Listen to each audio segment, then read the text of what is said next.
Hello everyone, welcome back to the Real Queen of City 33 channel. I'm here with some more articles for you all, okay? Now look, okay, I know I'm doing this again, okay? But I gotta do this again, okay? I didn't know they were triplets, okay? Thomas D. Rice, that make them triplets, okay? The other two good with me is just the one, the one in Failure is a Slave. They want me to do this because he forgot his name. So one of these days I'm gonna do him, okay? So let's begin. Thomas Dartmouth Rice was an American performer and playwright who performed in blackface and used African American vernacular speech, basically bodysuits. Okay, they all represent bodysuits, speech, song, and dance. Okay. Well, I think song is the bodysuit. The speech is the freaky one. Okay, the one I'll be having sex with the people. Okay, and the dance is like whooping them. Okay, to become one of the most popular minstrel show entertainers of his time. He is considered the father of American minstrelsy. His act drew on aspects of African American culture and popularized them with national and later international audience. Rice's Jim Crow character were based on a folk frickster of that name that was long popular among slaves.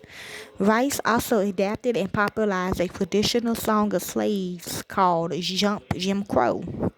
Okay, Jim Crow laws is about the bodysuit, y'all. The name became loose for the Jim Crow laws that enforced racial segregation in the southern United States between 1870s and 1965, which we found out what it means in law. It's the governing body. Okay, I already wrote it down. Okay, gonna be a while though, but yeah, I wrote it down. Biography. Thomas Dartmouth Rice was born on the Lower East Side of Manhattan, New York. His family resided in the commercial district near the East River docks. Rice received some formal education in his youth, but ceased in his teenage years when he acquired an apprenticeship with a woodcarver named Dodge, which is their dad, okay? Despite this occupational training, Rice quickly made a career as a performer. In 1827, Rice was a traveling actor, appearing not only as a stock player in several New York theaters, but also performing on frontal stages in the coastal South and the Ohio River Valley. According to a former stage colleague, Rice was tall and weary, and a great deal on the build of Bob Fitzsimmons, the prize fighter, and according to another account, he was at least 6 feet tall. He frequently told stories of George Washington, who he claimed had been a friend of his father. True, they was. Okay. Yep. I grew up with them. Told me.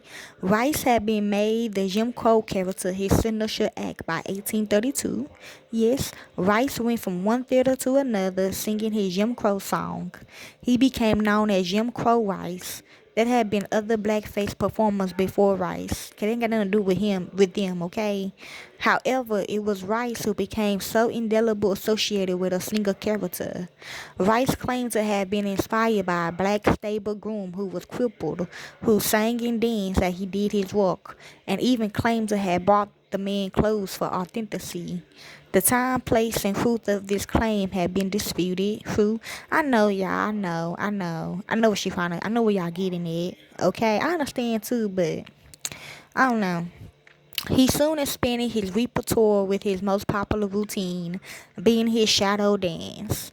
Rice would appear on stage carrying a sack slung over his shoulder, then sing the song Me and My Shadow, not the better known 1920 song, okay? But the other people, they were doing too much, ain't gonna lie. As Rice began to dance, a child actor in blackface would crawl out of the sack and emulated each of Rice's moves and steps. Rice also performed as the Yankee character, an already established stage stereotype who represented rural America and dressed in a long blue coat and striped pants. Rice's greatest prominence came in 1830s before the rise of full-blown blackface minstrel show, when blackface performances were typically part of a variety show or in trashy in another play. During the years of his peak popularity from roughly 1832 through 1844, Rice often encountered sold-out houses with audience demanding numerous encores. In 1836, he introduced his blackface performances overseas when he appeared in London, although he and his character were known there by reputation at least by 1833. Okay. At least initially, blackface could also give voice to an oppositional dynamic that was prohibited by society. As early as 1832, Rice was singing, "And I caution all right Dannies not to come in my way, for they insult me, they in the gutter lay." It's also an occasion it created lower class white and lower class black audience.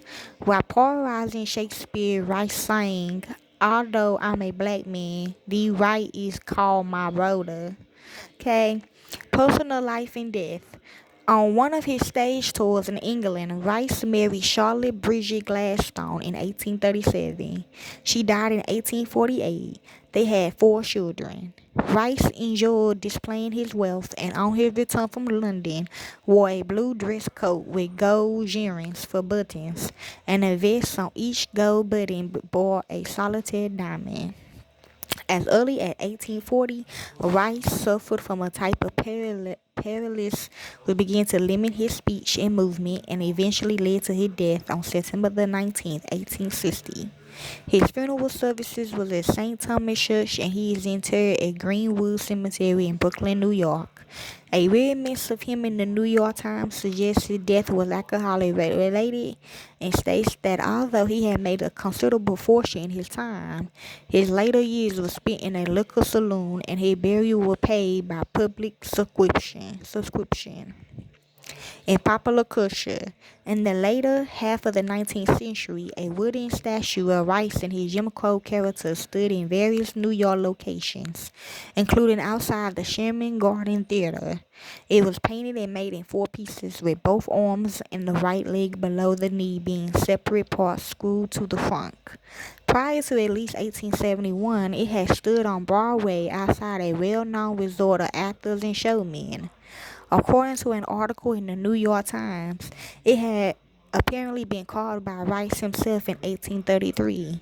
Although a different account in the same paper says it had been carved by a celebrated figurehead carver called Reading, and yet another article attributed to Rice's former employee, Charlie Dawes. It had long been used by Rice as an advertising feature and accompanied him on his successful tour of London.